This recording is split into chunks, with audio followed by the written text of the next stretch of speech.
Even his idol Winston Churchill never went this far. Confining people to their homes for weeks on end was always the last resort for Boris Johnson, not just because it was the most extreme quarantine measure to be deployed only when the scientists said it was time, but because he views himself as a liberal and believes Britain to be the kind of open democracy where the police are not sent out to deal with people who dare to walk the streets. Boris Johnson is also a man who likes to be liked and has found himself delivering the sort of life-and-death messages that no Prime Minister wants to make, and few have had to in recent history. I must give the British people a very simple instruction.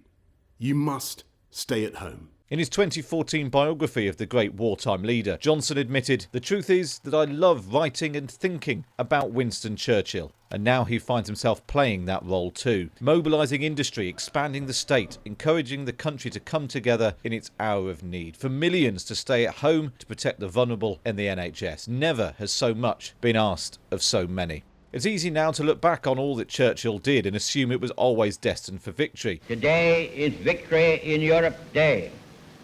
Tomorrow will also be Victory in Europe Day. But let us not forget for a moment the toils and efforts that lie ahead. But for much of his wartime premiership, there were doubts and critics and real fears it could go wrong, that his big calls had not been the right ones. This time, Britain faces an invisible enemy, but the grim message and threat to life is all too real.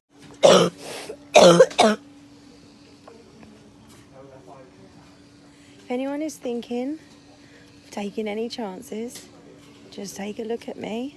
There have been stumbles and missteps, mixed messages and lost time. If it all goes wrong, they will be remembered. If Britain comes through, they might yet be forgiven. The battle, though, has only just begun. Boris Johnson has issued his plea to the nation, and early polling suggests he has the country's support, for now. But the fate not just of his premiership, but the entire country, rests on whether, in our darkest hour, he made the right call.